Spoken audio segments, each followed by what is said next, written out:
నడపడం లేదా drunk and డ్రైవ్లో బండ్లు నడిపే వాళ్ళని నియంత్రించాల్సిన బాధ్యత పోలీసుల మీద ఉన్నది. వాళ్ళ మీద కఠినంగా కూడా వ్యవహరించాలి. స్పీడింగ్తోని మీరు చలానాలు వేస్తున్నారు, కానీ సంవత్సరం అయిన తర్వాత డిస్కౌంట్స్ ప్రకటిస్తున్నారు.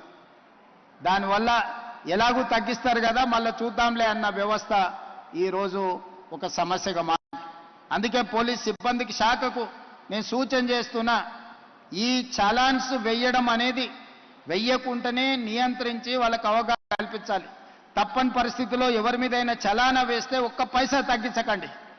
మూడవది, వాళ్ళ బ్యాంక్ అకౌంట్స్తోని డైరెక్ట్గా డిపార్ట్మెంట్కి సింక్రనైజ్ చేయండి.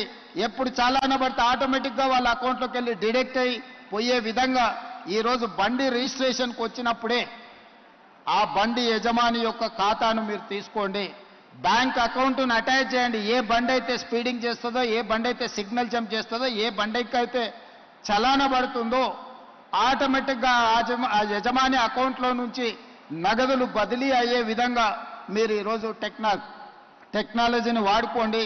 బ్యాంకులను కూడా సమన్వయం చేసుకోండి. లేకపోతే ఈ ప్రమాదాలను నియంత్రించడం కష్టమవుతుంది. ఇలాంటి ప్రమాదాలకు పాల్పడే వాళ్ళ పట్ల కఠినంగా వ్యవహరించాలి.